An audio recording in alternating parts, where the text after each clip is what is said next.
Mesiyata Dishmaya, Masechet Sanhedrin, Daf Nun Gimel, nous commençons Daf Nun Bet, Amud Bet, à la Mishnah du bas.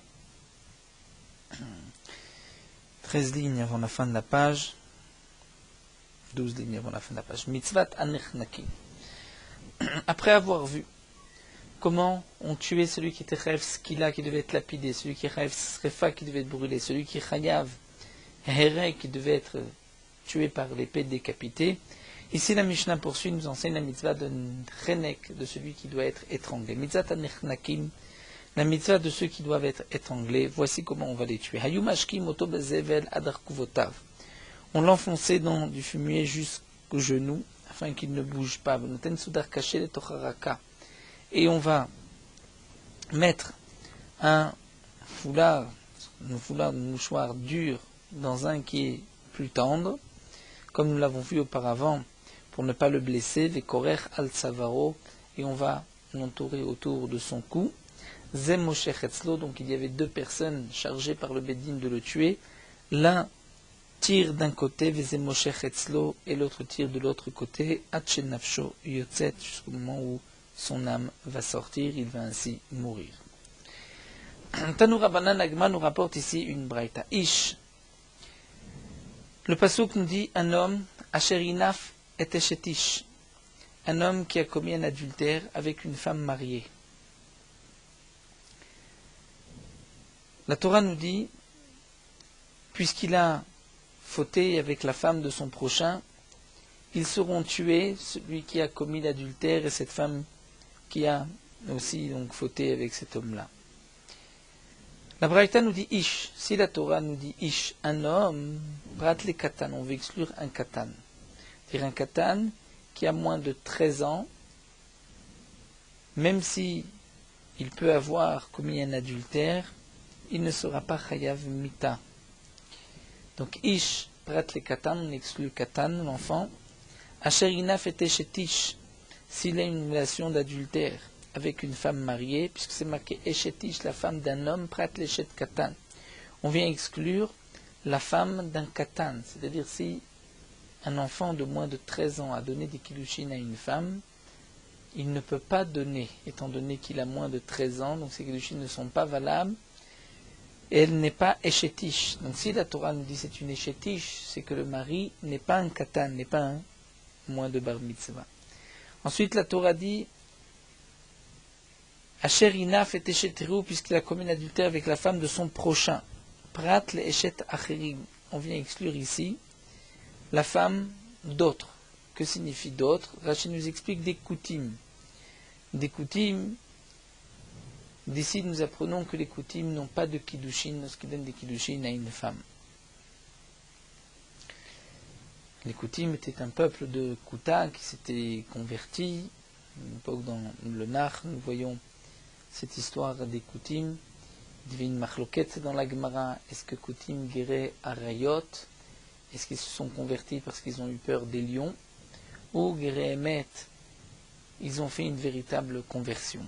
Si on dit guérait Arayot, ils n'ont pas le statut de juifs. S'ils sont guérait Emet, ils ont le statut de juifs. Malgré tout, l'Imra nous dit que par la suite, les Khamim ont décrété sur tous les Koutim qui ont le même statut qu'un Goy, étant donné que on avait découvert que les Koutim pratiquaient Avodah Zara dans les montagnes. Donc ici, la Gemara vient exclure Prat l'Eshet Acherim, le Koutim ne peut pas avoir de Kiddushin. La Gemara poursuit.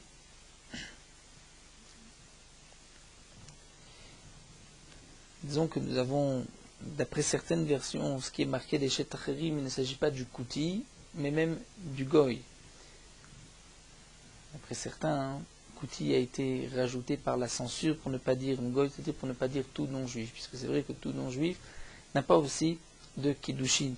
Un homme qui commet l'adultère avec la femme d'un non-juif n'a pas ce Chiyuv Mita marqué dans la Torah. Prat l'Eshet Acherim, donc on exclut la femme d'autre, la femme d'un non-juif, d'un Kouti ou d'un non-juif. Mot Yumat, ils seront tués. Bechenek, c'est-à-dire ils seront étranglés. Pour la transgression d'adultère, le Chiyuv Mita est Chenek d'être étranglé. Ataomer Bechenek, ou enala be'achad mikol mitot amurot batorah. Demande la Braïta, est-ce que c'est Bechenek, étranglé, ou c'est peut-être une autre Mita une des 3 autres morts mentionnées dans la Torah. Amarta, la Braïta vient répondre, tu as dit, Kol makom shenemar mita batorah stam, en ata rashai lemoshcha leachmir alea, puisque la Torah n'a pas précisé par quelle mort. Donc la Torah dit, tu vas le tuer. Je ne peux pas le tuer par la peine de mort qui est la plus forte. Je vais automatiquement le tuer par la peine de mort la moins forte. Puisque, comme la Gemara l'expliquera par la suite, nous avons appris par ma sorette de ses maîtres, Rabbi Yoshé avait appris qu'il y avait 4 mitot beddin. Les 4 mitot beddin selon l'ordre que nous avons vu auparavant. Donc puisque Chenek est la peine de mort qui est la moins forte, donc automatiquement lorsque la Torah me dit tu vas le tuer, je ne peux pas apprendre plus que cela, je vais aller vers le minimum. Qui t'a dit de le tuer par skila, par srefa? Peut-être que tu dois te suffire de la peine de mort de Chenek. Donc lorsque la Torah ne précise pas, c'est Chenek.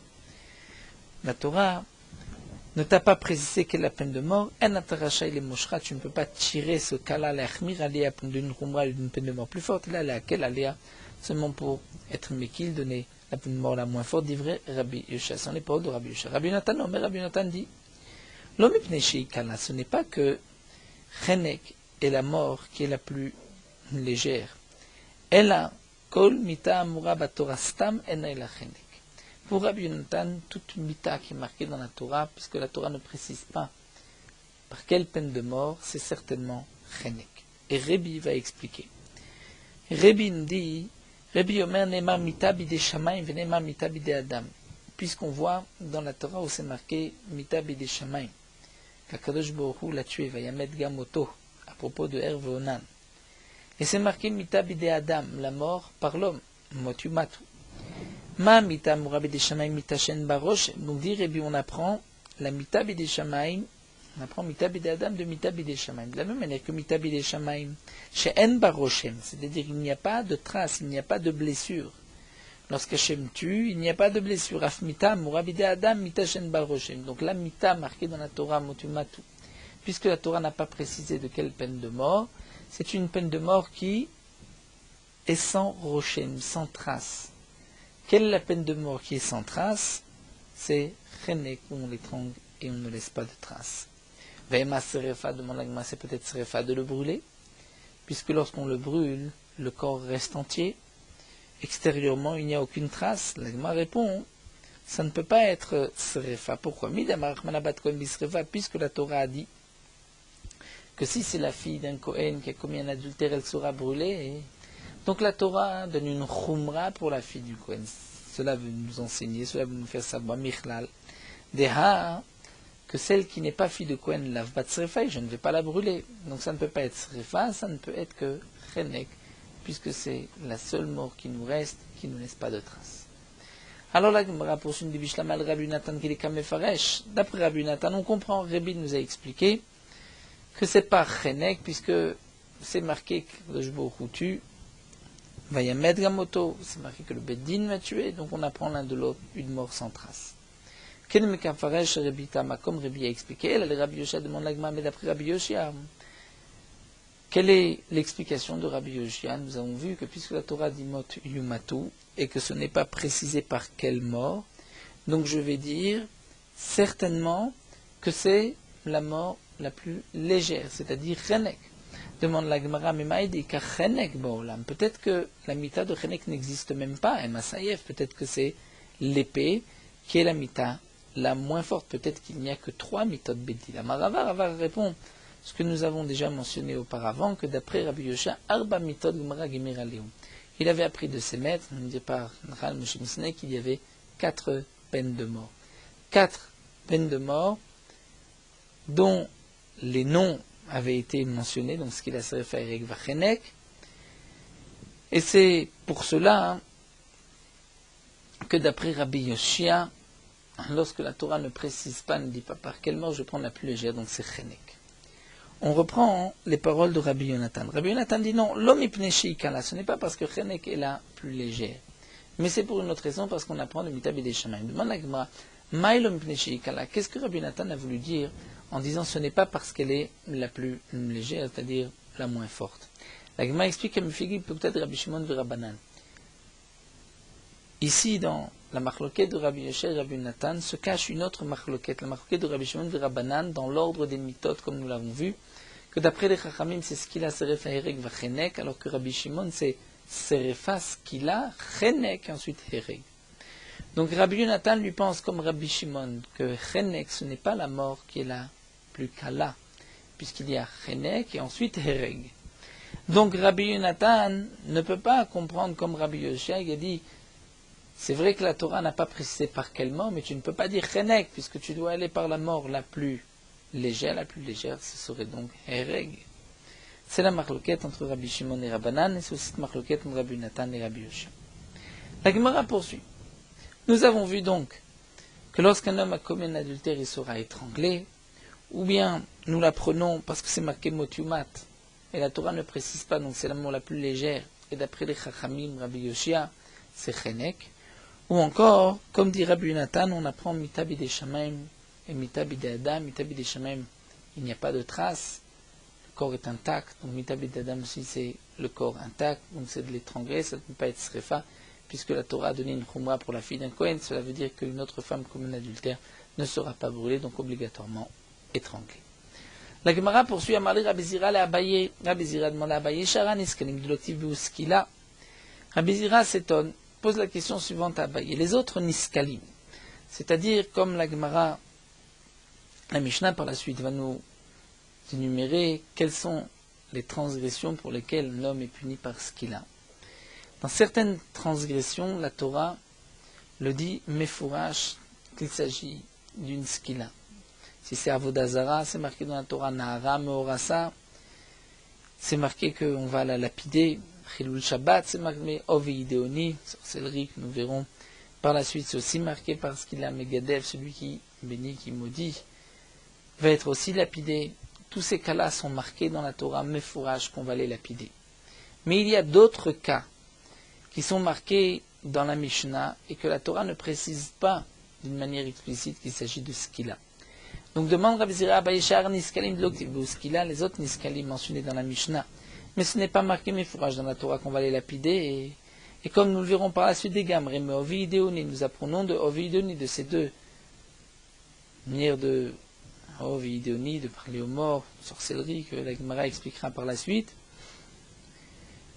Donc nous apprenons de là-bas, de la même manière que Ovi Ideoni, c'est par Skila, donc les autres Niskim, c'est aussi Skila. Mais Bemaï Gemere, par quoi on apprend? Par quel exagération? Est-ce que c'est parce que c'est marqué Motu Matu, Gemere qu'on apprend, ou c'est marqué Dmem Bam? Il reste que dans le passage, lorsque c'est marqué Motu Matu, nous allons dire que c'est Skila, ou c'est lorsque c'est marqué Dmem Bam que nous allons dire que c'est Skila. Quel est le mot donc libre pour la Gzera Shava? Amarle, et il lui a répondu, donc c'est Abaye qui répond à Bizira Bidmeem, Dmeem Bam Gemire. Nous allons apprendre par cette Gzera Shava de Dmeem Bam. Ve'ibe Motu Matu, parce que si tu veux apprendre par Motu Matu, Gemire, alors je vais avoir une question de même la Mali. Pourquoi la Torah a précisé Dmeem Bam? À quoi ceci nous sert?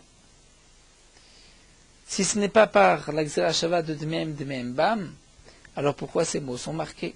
Alors la Gemara reprend et dit Elamai Bidmeem Gemire.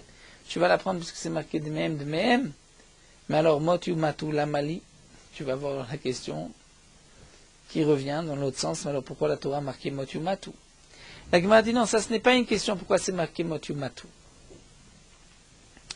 La Torah me dit Dmeem Bam, je vais les tuer, pourquoi?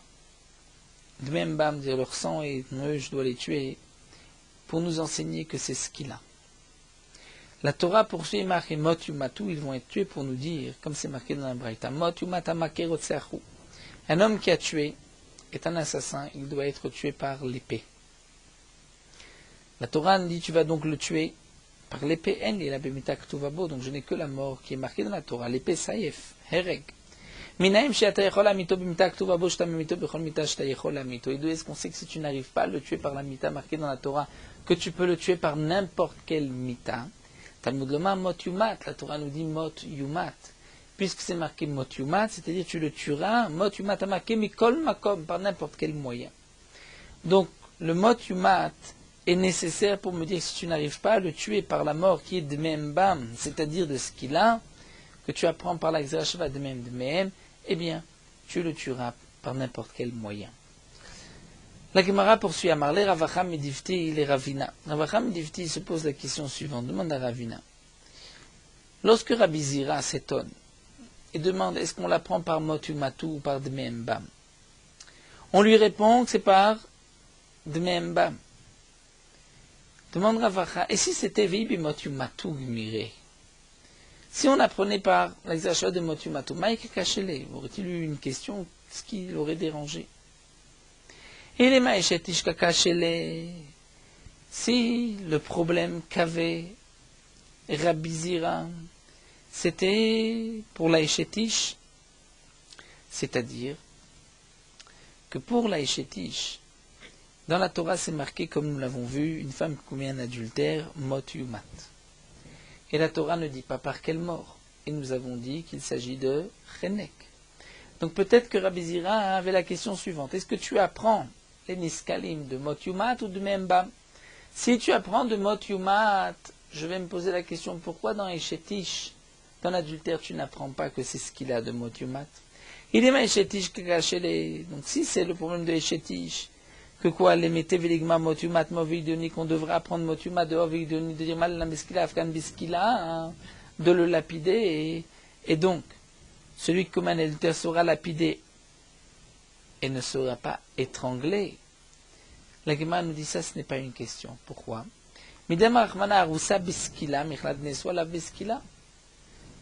Quelle est ta question? Si tu apprends que les autres niskalim ou la Torah ne dit pas qu'ils seront lapidés, tu apprends qu'ils sont lapidés de mot yumat. Donc tu vois que le mot mot yumat nous apprend ce qu'il a.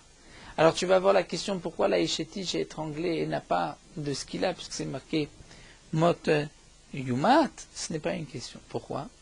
Puisque je vois que la Torah nous enseigne que la Aroussa, Nara Ameorasa, va être lapidée si elle a fauté avant son mariage, après les Kiddushin, elle est lapidée. Donc Michlal de Nesua, lave de ce qu'il a. Cela veut dire que si elle était après le mariage, elle n'aurait pas été lapidée. Donc tu vois que tu ne peux pas dire qu'elle sera lapidée, celle qui commet un adultère. Donc même si on apprend que ailleurs ce qu'il a par le mot yumat, mot yumatu nous apprenons ce qu'il a, ce ne serait pas une question sur Eshetish. Vela, la Gemara poursuit peut-être que Rabbi Zira avait la question suivante. Que si tu dis que puisque c'est marqué mot yumat c'est ce qu'il a, alors maké aviveimo kakashele. Maké aviveimo, celui qui frappe son père ou sa mère, nous verrons qu'il est étranglé. Celui qui maudit son père et sa mère, c'est marqué dans la Mishnah qu'il sera lapidé, celui qui maudit avec le nom d'Hachem. Mais celui qui frappe et qui les blesse, il sera étranglé. Donc la question de Rabbi Zira est peut-être la suivante. Pourquoi tu dis qu'il est étranglé? Puisque c'est marqué maké aviveimo mot yumat. Alors la question on devrait apprendre de Oveidéoni de dire qu'il est lapidé. Mais nous dit la Gemara, ça ce n'est pas une question.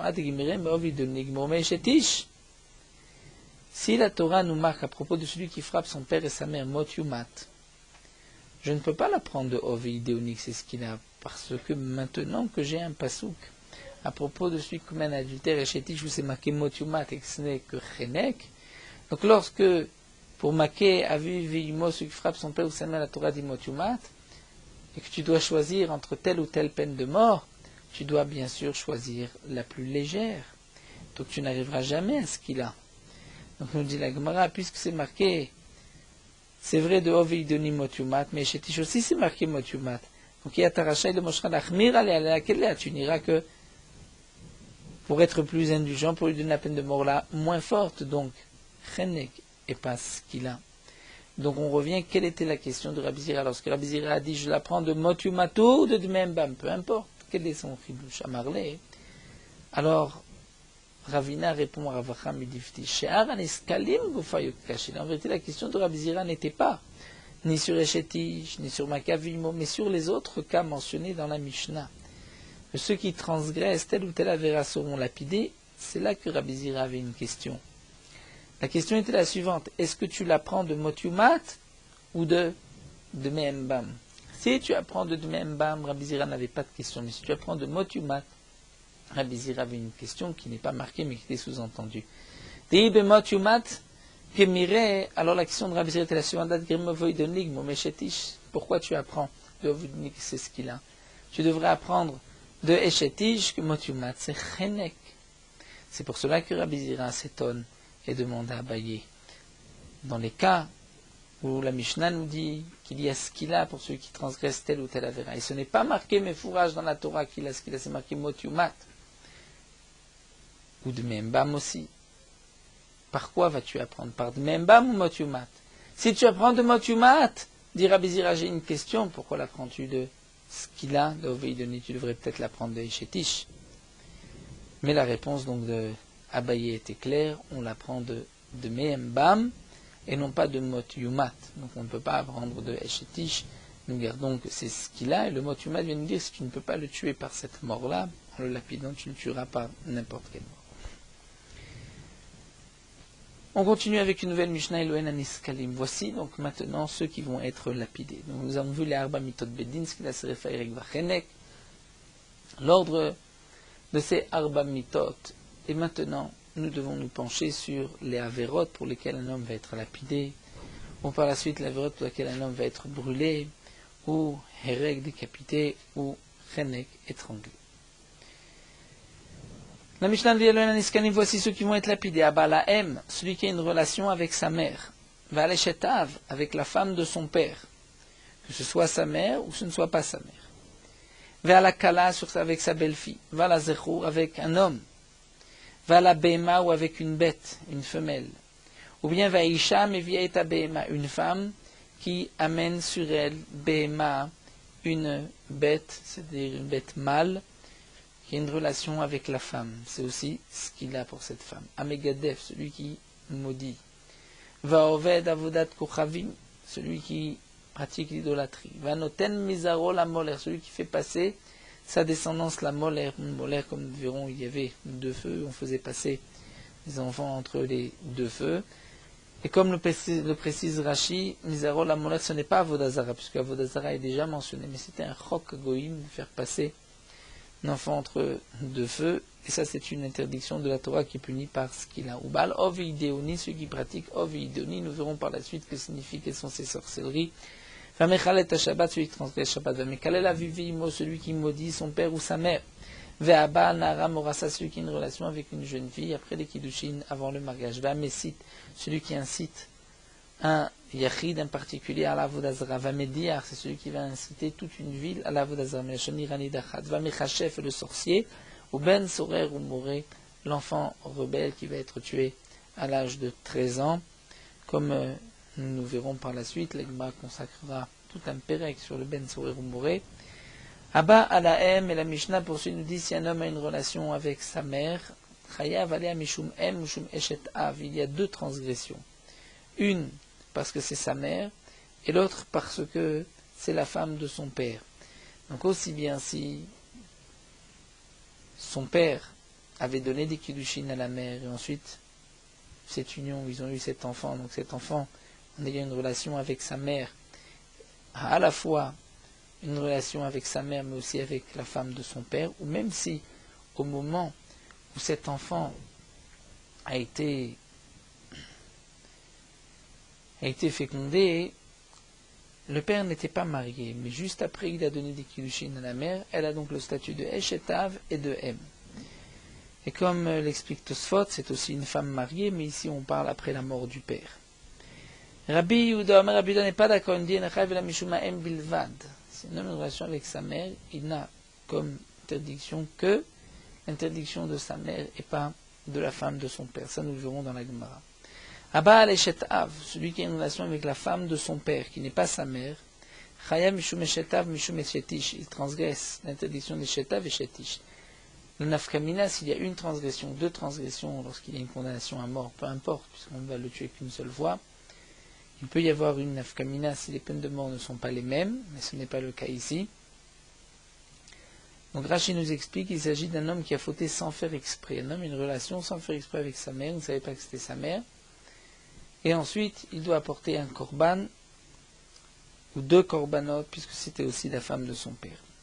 Ben bechaye aviv, Donc là, la Gemara, la Mishnah poursuit, celui qui a une relation avec la femme de son père, il transgresse Eshetav ou Mishum Eshetish, c'est la femme de son père et c'est une femme mariée, donc deux interdictions. Et la Mishnah poursuit, nous dit que l'interdiction de Eshetav, parce que c'est la femme de son père, c'est Ben Chayavi Ben Acham Itataviv, du vivant de son père, ou bien, même après la mort de son père, elle garde son statut de Eshetav, Ben Minairusim Nesuim, que le père n'ait donné que des Kiddushin ou qu'il y ait eu un véritable mariage. Il y a un issour de Eshetav. Abal Kalato, un homme qui a une relation avec sa belle-fille, Chayav Aleh Mishum Kalato, il transgresse donc l'interdiction de la Torah Kalato, sa belle-fille, Mishum Eshetish, mais aussi c'est une femme mariée, donc il y a l'interdiction de Eshetish. Ben Bechaye Beno, Ben Achar Mitat Beno, dans l'interdiction de Kalato de sa belle-fille, c'est aussi bien si le fils est vivant ou si le fils est mort, Ben Miner aussi si le fils a donné juste des Kiddushin ou s'il y a eu aussi mariage, il y a eu une interdiction Mishum Kalato. Donc là, nous voyons que le Tana nous a enseigné que l'interdiction de Eshet Av ainsi que Kalato, c'est aussi bien du vivant du père comme du vivant du fils, ou après la mort du père, après la mort du fils, ou bien aussi que ce soit miné, aussi minanisouin. Donc nous avons vu juste une marloquette, si un homme a une relation avec sa mère, est-ce qu'il est chayav Eshetav et aussi Eshetav M et Eshetav, c'est sa mère, c'est Eshetav, et d'après Rabbi Yehuda, ce n'est que M, sa mère, on ne tient pas compte de l'interdiction de Eshetav. La Gemara reprend la marloquette entre Rabbi Yehuda et les Chachamim. Donc dans la Mishnah, nous avons vu que pour les Chachamim, un homme qui a une relation avec sa mère transgresse et l'interdiction de M, mais aussi de Eshet Av. Et pour Rabbi Yehuda, il ne transgresse que Mishum M. La Braïta nous rapporte Rabbi Yehuda un peu différemment. Tanya, Rabbi Yehuda Omer. La Braïta nous rapporte que Rabbi Yehuda dit Imlo Aïta Imo Reuya le Aviv et Nochaïv la Mishum M Bilvad. Si la mère n'avait pas le droit de se marier avec le père, il y avait une interdiction de mariage entre sa mère et son père, et que le fils a ensuite une relation avec la mère, il ne transgresse que le issour de M de la mère et pas de Eshetav étant la femme de son père, puisque le père n'avait pas le droit de se marier avec elle. Bien qu'il y a des Kiddushin, théoriquement, elle est mariée à son père. Mais puisqu'elle lui est interdite, il n'y a pas de Eshetav. Il y a, comme la Gemara le dit dans Masechet Yibamot, il y a différentes interdictions de mariage. Il y a des interdictions de harayot. C'est-à-dire, par exemple, un homme n'a pas le droit de se marier avec sa sœur. Un homme donne des kiddushin à sa sœur, elle n'est pas mekoudeshet, elle n'a même pas besoin de guet, puisque étant donné que c'est une des harayot, les kiddushin ne sont pas tofsim, les kiddushin ne prennent pas fort. Donc un homme donne des kiddushin à sa sœur, elle n'est pas mekoudeshet. Comme si un homme, même qu'un homme donne des kiddushin à une eshetish, une femme mariée, elle n'est pas mekoudeshet. Elle n'a pas besoin d'un guet de cet homme-là. De plus, quelles sont les interdictions pour lesquelles il n'y a pas de Kiddushin Tovsin? C'est lorsqu'il y a un Chiyuv Mita. Que ce soit Mita de Bedin ou Karet, puisqu'il y a un Chiyuv Mita, il n'y a pas de Kiddushin Tovsin. Donc gardons le cas simple d'un homme qui donne des Kiddushin à sa sœur, elle n'est pas Mekoudeshet. Mais il y a d'autres interdictions de la Torah. Un homme n'a pas le droit de se marier avec une mamzeret, ou un mamzer avec une bat Israël, avec un natin, avec, comme nous l'avons vu auparavant, prenons le cas d'un Kohen Gadol avec une veuve, un Kohen avec une divorcée. Ils n'ont pas le droit de vivre ensemble. Pourtant, si le Kohen donne des kiddushin à une divorcée, elle est mekoudeshet, elle a besoin d'un guet de ce Kohen. Un homme donne des kiddushin à une mamzeret, il n'a pas le droit de vivre avec elle, mais elle a besoin d'un guet. Étant donné qu'il n'y a, il n'y a qu'un chiyuv lav, une interdiction de la Torah qui n'est pas punie par la peine de mort. Mais malgré tout, Rabbi Akiva n'est pas d'accord. Rabbi Akiva pense que même lorsque c'est chayiv lavin, il n'y a qu'un lav, il n'y a pas de kiddushin tofsin. Donc là, la Gemara va reprendre. Nous venons de dire, d'après Rabbi Yehuda, que si le père et la mère avaient une interdiction d'être mariés ensemble, le fils qui a une relation avec sa mère ne transgresse pas sur Eshetav, elle n'est pas appelée Eshetav. Demande la Gemara, de quel cas il s'agit qu'elle n'est pas Reuyalo? Il est Mechaïv écrit tout Chaïv et Mitod Bedin. S'il y a une interdiction entre la mère et le père de Chaïv et Mitod, et Mitod sont des proches parents, une des Harayot. Et donc, Rabbi Yehuda vient nous dire elle n'est pas appelée Eshetav, puisque les Kiddushin ne sont pas valables. Mais cela voudrait dire que les Chachamim pensent qu'il y a un Issour Eshetav, elle n'est pas mariée au père, les Kiddushin ne sont pas Tofsin. Michlal de Rabbanan Savre Afalgav Norayolo. Cela voudrait dire que les Chachamim pensent que même si elle n'est pas Ruyalo, malgré tout il y a un Issour de Eshetav, c'est-à-dire puisque Rabbi Yehuda dit il n'y a pas, c'est que les Chachamim pensent qu'il y a. Parce que Rabbi Yehuda et les Chachamim sont en machloket. Cela voudrait dire que les Chachamim pensent que malgré le Issour Karet, cette femme s'appelle Eshet Av, mais pourtant les Kiddushin ne sont pas Tofsin. Ha-letli ou Kiddushin Begava, les Kiddushin ne sont pas Tofsin, il n'y a pas de Kiddushin, donc c'est sûr qu'elle ne peut pas être Eshet Av d'après tout le monde. Elle a, donc dans quel cas Rabbi Yehuda et les Chachamim sont marqués Bechayve la vie. Lorsqu'il y avait Issour d'un lave, c'était un mamzer ou une mamzeret, ou Almana le Kohen Gadol, un lave. Ve Rabbi Yehuda, ça va alors que Rabbi Akiva. Donc les Chachamim pensent, c'est vrai que le père et la mère n'ont pas le droit d'être mariés ensemble, mais malgré tout les Kiddushin sont Tofsin. Donc cette femme, la mère, prend le statut de Eshet Av. Elle est la femme du père. Le fils qui a une relation avec sa mère est Chayav et pour elle, mais pour Eshet Av. Rabbi Yehuda, lui, pense comme Rabbi Akiva. D'abord, les Kiddushin Tofsin Bechayav et Lavin. Que les Kiddushin ne sont pas Tofsin dans Chayav et Lavin.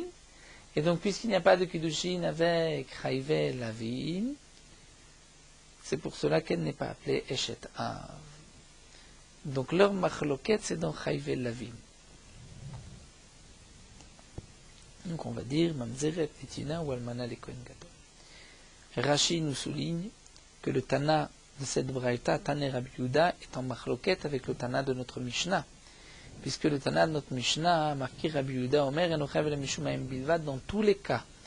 Le Tana de la Mishnah ne fait pas de différence d'après Rabbi Yehuda si elle est Réouya ou pas. Mais le Tana de la Braïta a fait une différence. Donc il y a une machloket entre le Tana de la Mishnah et le Tana de la Braïta sur ce que pense Rabbi Yehuda lui-même. La Gemara poursuit Metivra Boshia. Boshia vient objecter. Isur mitzvah vi isur kedusha choletzet velo mityabimot. Une femme qui a perdu son mari est mort sans laisser d'enfant. Elle doit faire le yiboum avec le frère de son mari. Mais elle se trouve vis-à-vis de ce frère-là comme étant une des harayot. C'est son frère. Mais son mari n'était pas son frère. C'est-à-dire son mari était le frère de son frère du même père, pas de la même mère, et elle se trouve être le frère de la sœur de son beau-frère. Elle n'a pas d'obligation de yiboum, et il n'est pas nécessaire non plus de faire khalitsa, étant donné qu'elle lui est interdite. Parce que c'est une des harayot. Mais, si l'interdiction entre la yevama et le yavam n'est que isur mitzvah ou isur kedusha, elle ne pourra pas faire yiboum, mais elle devra faire khalitsa. Que signifie isur mitzvah ou isur kedusha? La Gemara va elle-même expliquer. Isur mitzvah, c'est shniyot midivre sofrim. C'est lorsque c'est une interdiction midirabanan. Pourquoi c'est appelé Isur Mitzvah? C'est une interdiction midirabanan, une interdiction de Mitzvah. Chez Mitzvah, les Shema des Chachamim, comme nous savons, c'est une Mitzvah d'écouter les paroles des Chachamim. Ça, c'est la Gemara qui explique la Mishnah, Tana. Et Isur Kdusha, c'est quoi? C'est Almana le Kohen Gadol. Ou Grusha vechalutza le Kohen Idiot. C'est-à-dire que cette femme dont le mari est mort doit faire yiboum avec le frère de son mari, mais le frère de son mari est un Kohen Gadol, et elle est veuve, elle ne peut pas se marier avec lui. Ou bien, c'est un Kohen, et elle est donc maintenant, elle était auparavant, on va dire, divorcée. Ceci est appelé Isur Mitzvah. Ceci est appelé Isur Kdusha.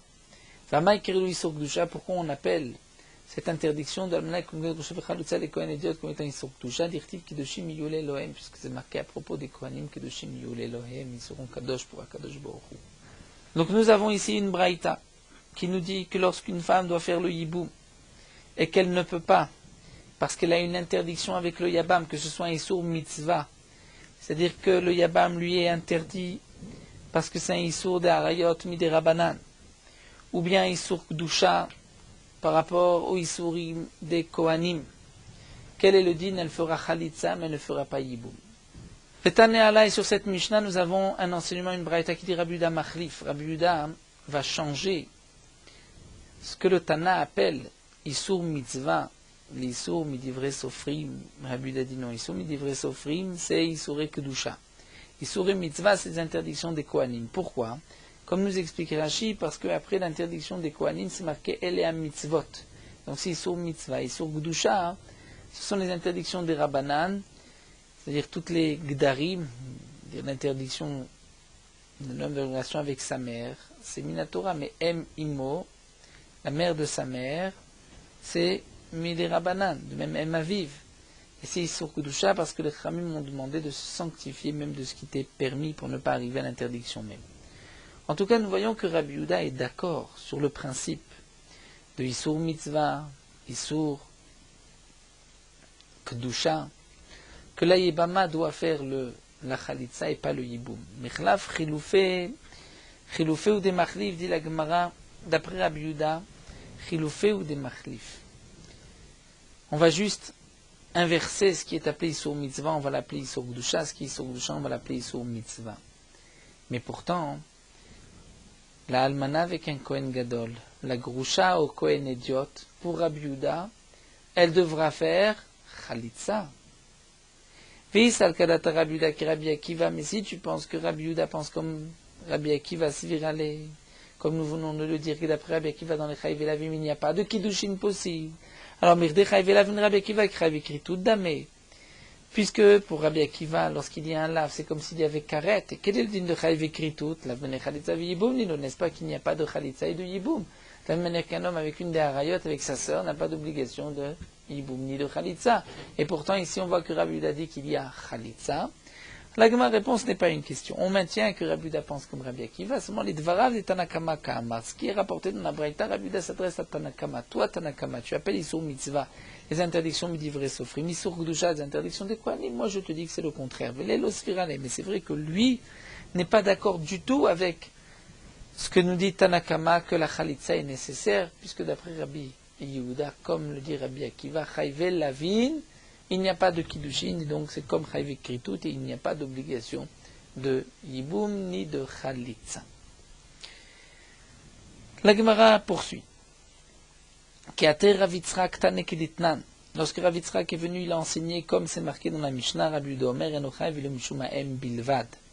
Que d'après Rabbi Yehuda, il n'est rêve que sur ha'em bilvad, seulement sur l'interdiction de sa mère et pas Eshet Av.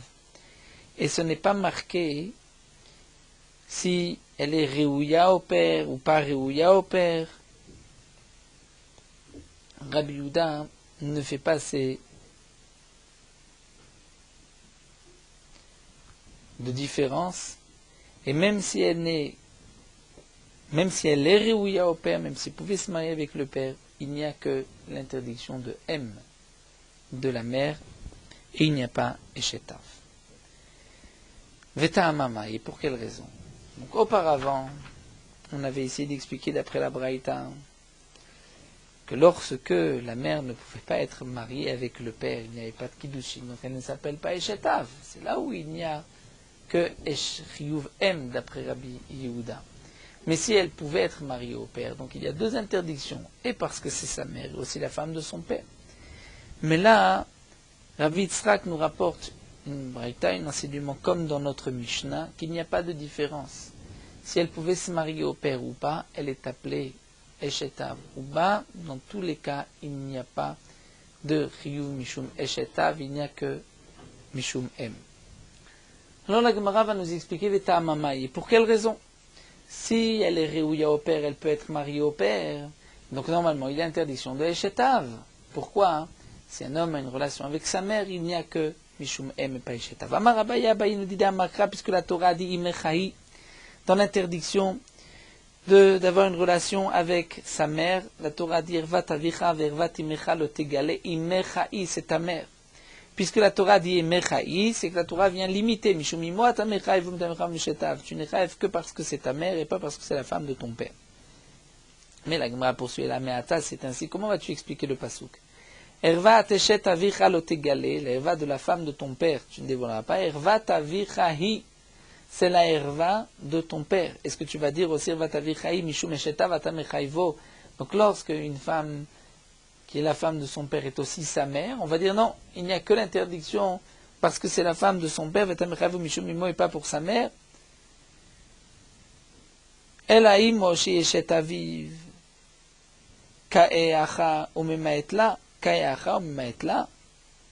Alors demande la Gemara, lorsque c'est sa mère qui est chez Aviv, d'un côté, si tu te limites au pasouk de Ervat Avicha, Ervat Imechate Mechahi, tu vas dire, il n'est rêve que parce que c'est sa mère, et si tu regardes l'autre pasouk, on va dire, il n'est rêve que parce que c'est Ervat Avichahi et pas une autre interdiction. Donc il y a là une sorte de contradiction dans les diukim du pasouk. Rashi ne va pas être Gores, ces deux lignes là, puisque Rashi dit c'est en plus, Ashtaimo, Shena, Shetaviv, Mechayev. Si la mère qui n'est pas la femme de son père, on est rêve, Shetaviv, Shenaimo, Mechayev. La femme de son père qui n'est pas sa mère, il est Chayav, alors Imo, Shetaviv, le Mechayev Klal. Lorsque c'est sa mère qui n'est pas la femme de son père, il est Chayav. Lorsque la femme de son père qui n'est pas sa mère, il est Chayav. Et lorsque c'est sa mère qui est aussi la femme de son père, il n'est pas Chayav du tout, puisque chaque fois on va l'exclure. C'est un yitour lachon.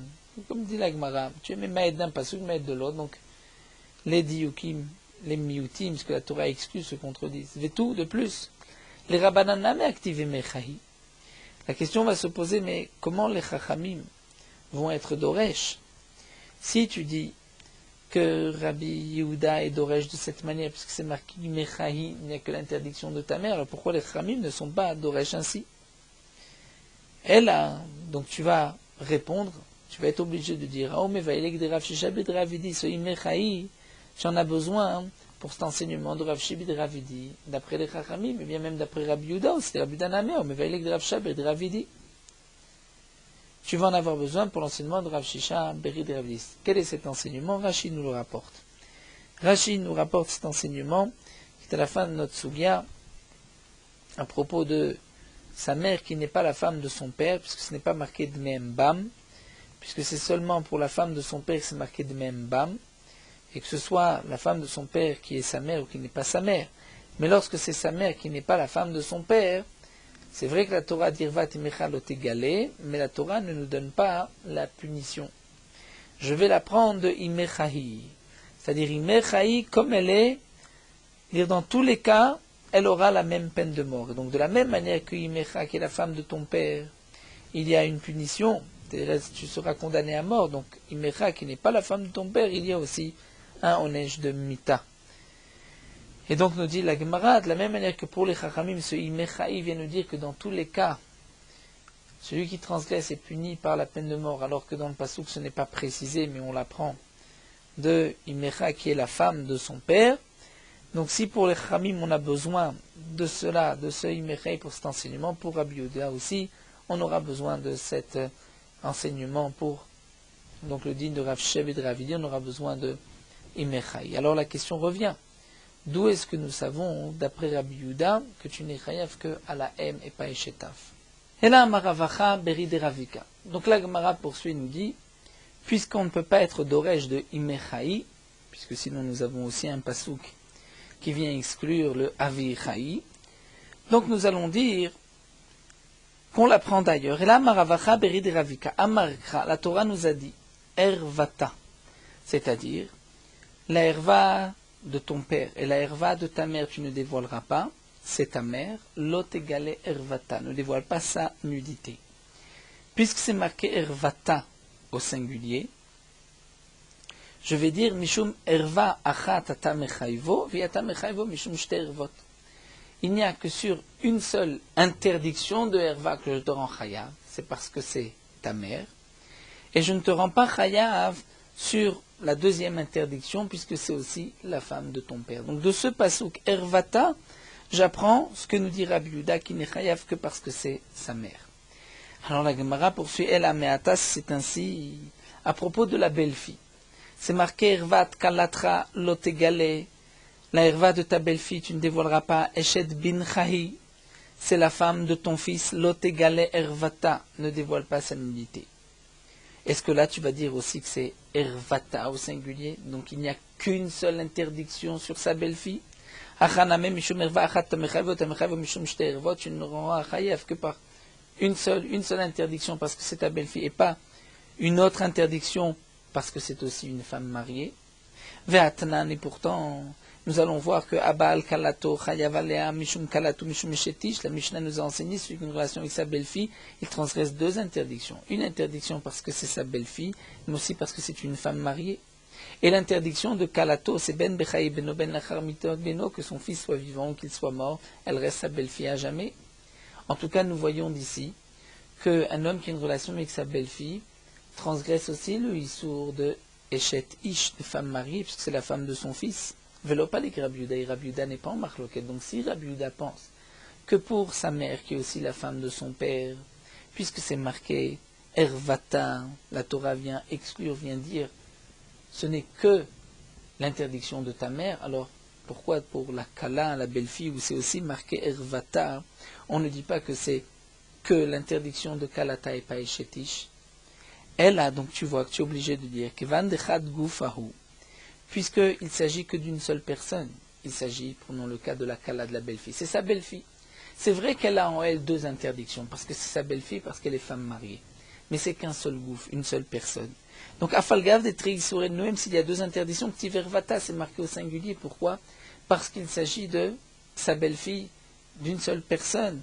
Donc, la Torah utilise le terme de l'otégalé Ervata, parce qu'il s'agit d'une personne. Mais la Torah ne vient pas dire qu'il s'agit que d'une interdiction.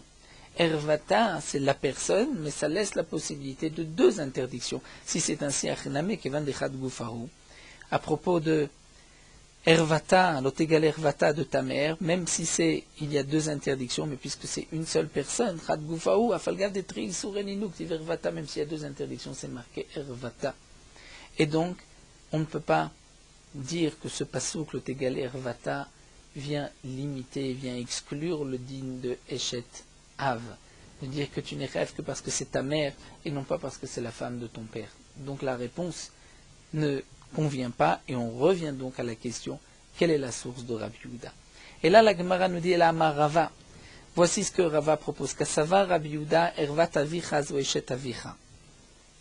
Rava nous dit qu'on reprend. C'est vrai que là nous avons besoin d'être aidés du Rashi, non Rashi, puisque la Gemara ne nous explique pas exactement toute la réponse de Rava. Mais Rava reprend la première réponse que nous avons dit au départ, puisque c'est marqué Imechaï. Donc Imechaï signifie tu n'es chayav que parce que c'est ta mère et non pas parce que c'est la femme de ton père. Rava nous dit qu'en vérité, Kassava Rabbi Yehuda pense que lorsque le pasouk dit Ervat Avicha, c'est marqué Ervat Avicha, la nudité de ton père, Vervat Imecha Lotegale. Que signifie la nudité de ton père? On pourrait expliquer la nudité de ton père si un homme a une relation avec son propre père, ou alors une relation avec la femme de son père. Par la suite, dans Daf Nun Dalet, nous verrons Bezrat Hashem, Daf prochain, demain, nous avons une Xerashava, où nous apprenons que ce que la Torah dit Ervat Avicha, ce n'est pas l'unité de son père, ce n'est pas lorsqu'il a une relation avec son père, c'est lorsqu'il a une relation avec la femme de son père. Donc Rabbi Yehuda nous dit Ervat Avicha, zo eshet avicha. Et comment il apprend Maïtel avec Xerashava, d'une Xerashava, comme la Gemara le rapportera par la suite, qu'il s'agit de la femme de son père. Et donc ce passage qui dit Ervat Avicha, la nudité de ton père, que nous avons donc expliqué grâce à la Xerashava, que c'est la femme de ton père, le pasouk ne nous dit pas est-ce que c'est la femme de son père qui est sa mère ou la femme de son père qui n'est pas sa mère. Mais mashma, j'entends du pasouk ben eshet aviv sheimo, ben eshet aviv sheinaimo, que ce soit la femme de son père qui est aussi sa mère, ou si elle n'est pas sa mère, mais la Torah dit il y a une interdiction avec la femme de son père. Imo sheina eshet aviv minaim, sa mère qui n'est pas la femme de son père, d'où est-ce que je sais que c'est interdit, puisque la Torah ne nous parle que de l'interdiction de la femme de son père. Alors, j'ai un pasouk, la suite qui nous dit Mar ervat imecha lotegale, c'est la ervat de ta mère lotegale, et tu as une relation interdite avec ta mère. Et la Torah dit imechaï, c'est ta mère. Puisque la Torah reprend et dit Mechaï, c'est pour exclure, pour dire Mishum Imoata Mechaï, Mishum Eshet Aviv. Tu ne rêves que parce que c'est ta mère et tu n'es pas rêve parce que c'est Eshet Aviv. Ça, c'est les mots de la Gemara. En quoi Rava a répondu, puisqu'après tout, nous avons auparavant posé la question, de la même manière que c'est marqué Imechaï, nous avons un passouk où c'est marqué Ervat Avir Chaï.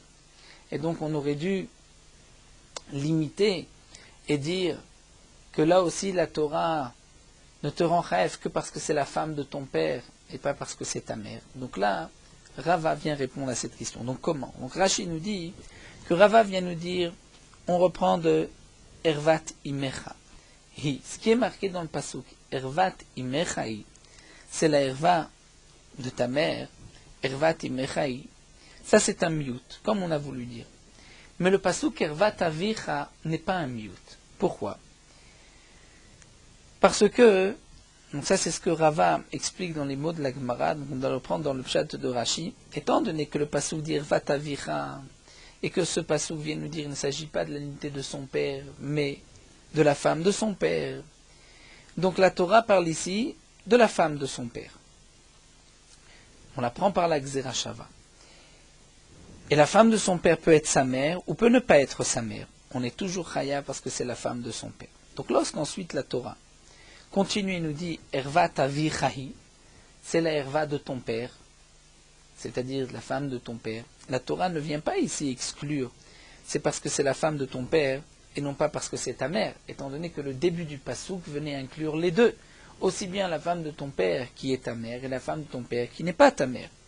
Donc, ce n'est pas possible que juste après la Torah vienne dire non, tu n'es chayav que parce que c'est la femme de ton père et pas parce que c'est ta mère. Mais la Torah au départ nous disait tu es chayav parce que c'est la femme de ton père, peu importe si c'est ta mère ou pas. Donc il peut y avoir une deuxième interdiction. Alors pourquoi la Torah précise Ervat Avir Chahi? Qu'est-ce que cela vient exclure? Et là Rashi nous dit ceci viendra exclure ce que nous verrons dans la Gemara, c'est Eshetish. C'est-à-dire que la femme de son père est aussi une Eshetish, une femme mariée. Donc il devrait y avoir une interdiction aussi Mishum Eshetish. Ça c'est ce que la Torah vient exclure. Ervat Avir Chahi, tu ne rêves parce que cette femme t'est interdite par le lien parental, mais non pas parce qu'elle est Eshetish. C'est-à-dire l'interdiction des Eshetish n'est pas là sur cette femme. Donc le passouk qui limitait, qui disait Ervat Avir Chahi, ça nous avons vu qu'il ne vient pas exclure le fait que ce soit sa mère. Il vient exclure juste l'interdiction de Eshetish. Mais le hi qui est marqué à propos de Imecha, où la Torah dit Mechahi, et donc de ce Imechahi, on vient exclure et dire que tu n'es rêve que parce que c'est ta mère et pas parce que c'est Eshetav, la femme de ton père. C'est qu'étant donné que le passouk venait nous rendre chayav même mishum Eshetav, puisque dans le passouk c'est marqué Ervat Avicha, Vervat Imecha, le Tegale Imechai. Ervat Avicha, nous avons expliqué, ce n'est pas ton père, ce n'est pas une relation avec son père, mais c'est avec la femme de son père.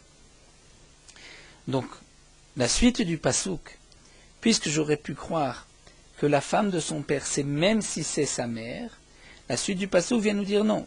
La femme de son père, lorsque ce n'est pas sa mère, c'est une interdiction. Mais sa mère, il y a une interdiction même si elle n'est pas la femme de son père. C'est-à-dire que son père l'a violée, lui il a eu cet enfant de cette femme, mais ce n'est pas la femme de son père. La Torah dit elle est interdite. Donc le Imechaï vient ensuite dire ce que nous avons vu dans la Récha, la femme de ton père, ne comprend pas que c'est la femme de ton père qui est ta mère, mais seulement la femme de ton père qui n'est pas ta mère. Mais si c'est ta mère, là il y a une interdiction que Mishum M et pas Mishum Eshetav. Et donc c'est ainsi que Rava vient répondre, vient expliquer d'après Rabbi Yehuda que nous reprenons ce que nous avons dit Imechaï, de là j'apprends que tu ne rêves que parce que c'est ta mère et pas la femme de ton père, mais l'autre pasuk, Ervat, Eshet Avicha, où la Torah dit Ervat Avichahi, là je ne vais pas exclure et dire que la Torah exclut le fait que ce soit ta mère, mais je veux dire que la Torah exclut le fait que ce soit une Eshetish. Voilà, nous allons donc nous arrêter ici. Et là, Amar Ravad, nous avons vu la réponse. La Gemara nous rapportera par la suite une braïta qui va reprendre tout ce que nous avons vu et qui ira dans le sens de Ravad. Donc à travers la braïta que nous étudierons d'Afnun Dalet, on reprendra et on comprendra bien exactement la réponse de Ravad après Rabbi Yehuda. Nous terminons sur Meorot Halacha, Daf Nun Gimel. Donc un Shaliach Tzibour qui s'est trompé dans sa tfila et qui n'arrive pas à se reprendre, ou un Shaliach Tzibour qui s'est évanoui au milieu de la tfila, qui se sent faible, on fera monter un autre Shaliach Tzibour à sa place. Lechatrila, il vaut mieux prendre un Shaliach Tzibour qui a écouté attentivement toutes les brachot et qui n'a pas parlé au moment de la Chazara, mais si on ne trouve pas une telle personne, on prendra même celui qui n'a pas écouté le premier Shaliach Tzibour. Si le premier Shaliach Tzibour était dans les 3 premières brachot, celui qui prendra sa place recommencera depuis le début du Shmona Esrei. S'il se trouve dans les 3 dernières brachot, il reprendra à partir de Retzeh, parce que les 3 premières brachot forment une seule bracha, les 3 dernières une bracha, alors que dans les brachot du milieu, s'il s'est trompé au milieu d'une bracha, le deuxième Shaliach Tzibour reprendra du début de cette bracha, même s'il est arrivé à la fin de la bracha, juste dire Selachlanu avinu k'chadnu cholan pashanu, yetov esalachata, et là le Shaliach Tzibour s'est arrêté, il ne peut plus reprendre, prend un deuxième, le deuxième reprendra de Selachlanu. Un Shaliach Tzibour qui ne peut pas continuer cette fila, on va nommer un autre Shaliach Tzibour. Celui qui se lèvera ne devra pas se faire prier, comme nous l'avons vu pour un Shaliach Tzibour en général, mais il ira immédiatement vers la Teva pour prier, pour ne pas faire une interruption dans la Chazara.